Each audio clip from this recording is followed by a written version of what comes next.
Assalamualaikum teman-teman. Hari ini Bu Anggi akan bacakan buku cerita. Judulnya tentang banana atau pisang.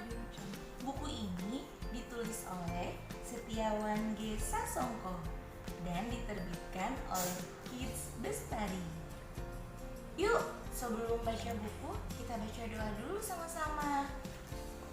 Sikap berdoa, tangan di depan, kepala ditundukkan. Doa sebelum baca buku. Bismillahirrohmanirrohim. Dengan menyebut nama Allah yang Maha Pengasih lagi Maha Penyayang. Amin. Yuk, sekarang kita mulai baca buku sama-sama ya. Kalian tentu sudah tidak asing lagi denganku. Ya, aku adalah pisang. Di warung, pasar tradisional, maupun supermarket, kalian dapat menemukanku. Aku bukan buah musiman, sehingga dapat ditemukan kapan saja. Aku dapat ditemukan di semua negara tropis. Nama ilmiahku Musa acuminata. Dibanding pohon lainnya, daun pohon pisang berukuran paling besar. Daun pisang dapat dimanfaatkan sebagai makanan ternak dan pembungkus makanan. Banyak kue yang dibungkus daun pisang. Tahukah kalian kalau yang sering disebut batang pisang itu sebetulnya bukan batang?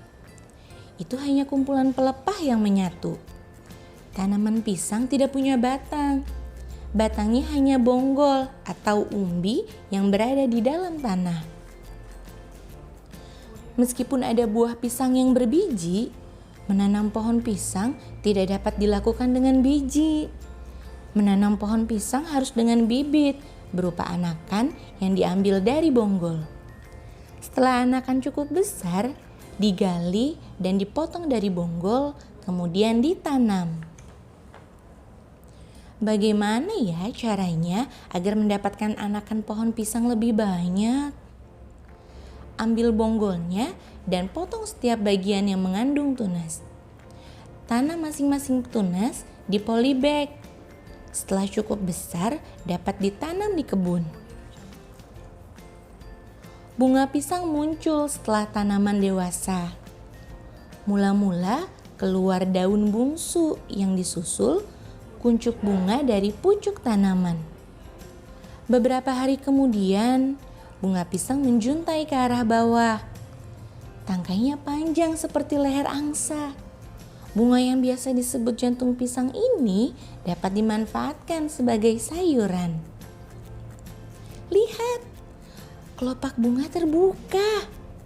Tampak sekelompok bakal buah yang berwarna putih. Satu kelompok terdiri atas 15 sampai 20 bakal buah.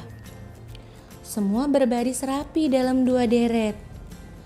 Serangga berdatangan melakukan penyerbukan. Semakin lama, bakal buah semakin menggembung dan jadi pisang-pisang muda yang masih kecil. Semakin ke ujung, pertumbuhan buah kurang bagus sehingga ukurannya lebih kecil. Awas! Jangan sampai bajumu terkena getah pisang. Noda getah pisang sangat sulit dihilangkan. Tapi getah pisang dapat memampatkan luka dan sangat bagus untuk pertumbuhan rambut. Rambutmu kurang tebal. Sering-seringlah menggosok kulit kepalamu dengan getah pisang. Warna pisang yang masih muda adalah hijau. Setelah masak, berwarna kuning. Tapi ada juga yang setelah masak berwarna merah atau tetap hijau. Tergantung jenisnya. Ukuran pisang juga bermacam-macam. Ada yang besar dan ada yang kecil.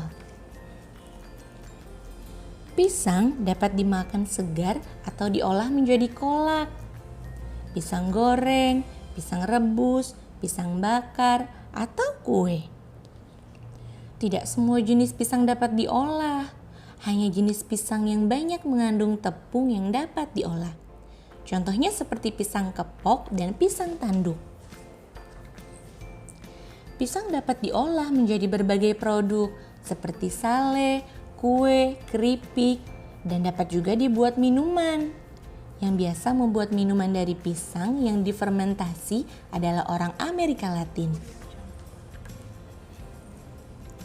Wah, ternyata kandungan gizi pisang lebih baik daripada buah lain.